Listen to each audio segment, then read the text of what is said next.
Welcome dear students. आज हम लोग रेडिएंट एनर्जी वेल्डिंग टॉपिक के प्रॉब्लम सॉल्विंग मॉड्यूल को करने जा रहे हैं। यहाँ पे कुछ प्रॉब्लम्स मैं सॉल्व करूंगा, कुछ प्रॉब्लम्स आपको खुद से सॉल्व करना है।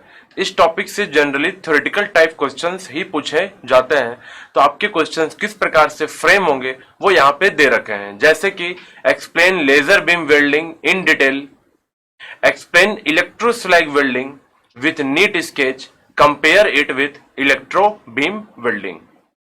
तो इन सारे प्रॉब्लम्स को किस प्रकार से सॉल्व करना है, इसका अप्रोच मैं यहां एक एक करके स्टेप बाय स्टेप आपको बताऊंगा। इन सारे बातों को ध्यान रखना है, then you can get a good marks from this problems. तो जैसे कि ये हमारा पहला प्रॉब्लम है, explain the process of electroslag welding with the help of neat diagram. तो हम अपने लर्निंग मॉड्यूल में इलेक्ट्रोस्लैग वेल्डिंग के लिए एक डायग्राम दिया हुआ था, और इसका मेन प्रोसेसेस क्या था कि जो मोस्ट इंपॉर्टेंट है कि इसका प्रिंसिपल है, इसका principle arc welding plus resistance welding,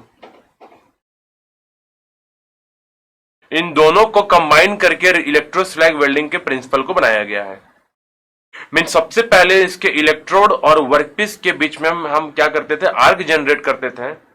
जब वो आर्क के हेल्प से वर्कपीस हमारा मेल्ट होना शुरू हो जाता था, तो एक वर्टिकल कॉलम में जब आपका मोल्टन मेटल जब आर्क को जाके टच कर जाएगा, इस इलेक्ट्रोड को जाके टच करेगा, तो आर्क आपका एक्सटिंग्विश, आर्क वहां से खत्म हो जाता है, हट जाएगा arc. And then resistance welding का काम चालू होता है। तो जो मोल्टन मेटल है और जो इलेक्ट्रोड है, उनके बीच में एक रेजिस्टेंस बनता है, उस रेजिस्टेंस के कारण फिर हीट जनरेट होता है। मींस यहाँ पे आर्क वेल्डिंग और रेजिस्टेंस वेल्डिंग, इन दोनों की हेल्प से हम यहाँ पे हीट जनरेट करते हैं, जिससे हमारा वर्कपीस वेल्ड होता चला जाता है। सेकेंड इंपॉर्टेंट टर्म था इलेक्ट्रोस्लैग वेल्डिंग का, कि जो वेल्डिंग हम करते हैं तो वर्टिकली अपवर्ड डायरेक्शन में करते हैं। सबसे पहले हम वेल्डिंग करते हैं बॉटम एंड पे, और धीरे धीरे इलेक्ट्रोड को हम ऊपर करते जाते हैं, और लास्ट में हम टॉप पॉइंट पे या टॉप एंड पे इलेक्ट्रोड करते थे, ये ज्वाइनिंग करते थे। और इसका मेजर एप्लीकेशन है कि इलेक्ट्रोस्लैग वेल्डिंग से हम वेरी थिक प्लेट्स को भी ज्वाइन किया जा सकता है। साइड्स में कॉपर शू देते हैं ताकि वाटर सर्कुलेशन हम उससे प्रोवाइड कर सकें, ताकि वो टेम्परेचर को डाउन करके रखेगा।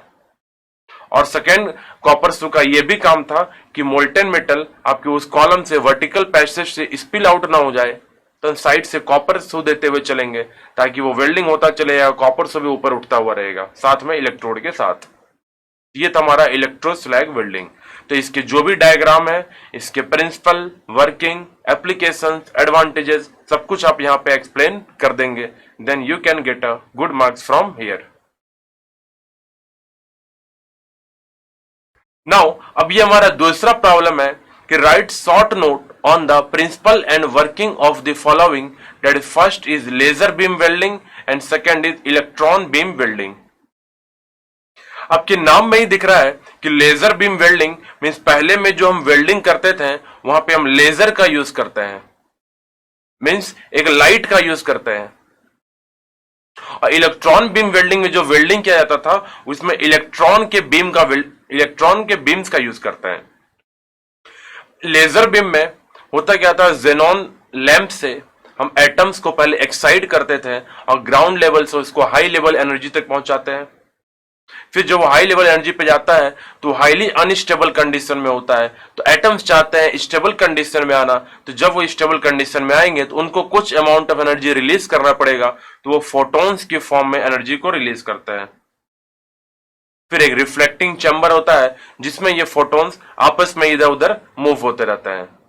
एक साइड हमारा रिफ्लेक्टिंग लेंस लगा होता है 100% का, दूसरे साइड होता है 98% का, और वही फोटॉन्स बाहर निकल पाएंगे जो आपके फोटॉन्स आपके 98% रिफ्लेक्टिंग जो लेंस था उससे परपेंडिकुलर हो या उसकी कंप्लीटली हॉरिजेंटल हो जाए, तब जाके फोटोन बाहर निकलता था।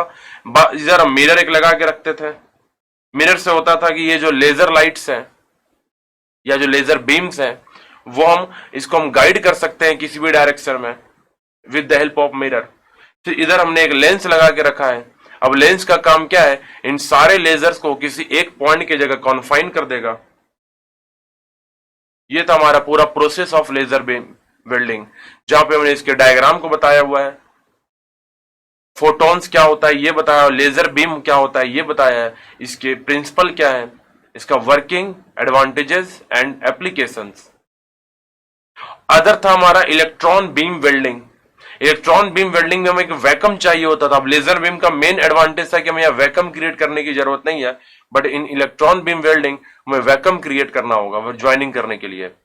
तो इलेक्ट्रॉन बीम का हम तभी यूज करते हैं जब हमारा एक्यूरेसी या डायमेंशनल टॉलरेंस बहुत ही बढ़िया, बहुत ही फाइन सरफेस फिनिश चाहिए, या बहुत हार्ड मटेरियल्स को अगर वेल्ड करना हो, जैसे कि एरोस्पेस है या न्यूक्लियर पावर प्लांट्स हैं, तो इन सब जगह इलेक्ट्रॉन बीम का यूज करते हैं, जहां पे इकोनॉमिक, जहां पे हमें पैसे इंपॉर्टेंट नहीं है, हमारे लिए वहां सेफ्टी ज्यादा इंपॉर्टेंट होता है। इलेक्ट्रॉन बीम वेल्डिंग में इलेक्ट्रॉन्स को हम एक्साइट करते थे, इलेक्ट्रॉन्स जनरेट करते थे, फिर वो एनोड के थ्रू होते हुए पास करता था, फिर एक मैग्नेटिक लेंस लगा होता था जो उस पूरे इलेक्ट्रॉन के बीम को एक पॉइंट पे कॉन्फाइन कर देता था। And this is the basic principle and working of laser beam welding and electron beam welding. तब सबको यहाँ पे डायग्राम के साथ और जो भी हमने लर्निंग मॉड्यूल में एक्सप्लेन किया वो उसको आप एक्सप्लेन करेंगे, then you can get a good marks from this problems.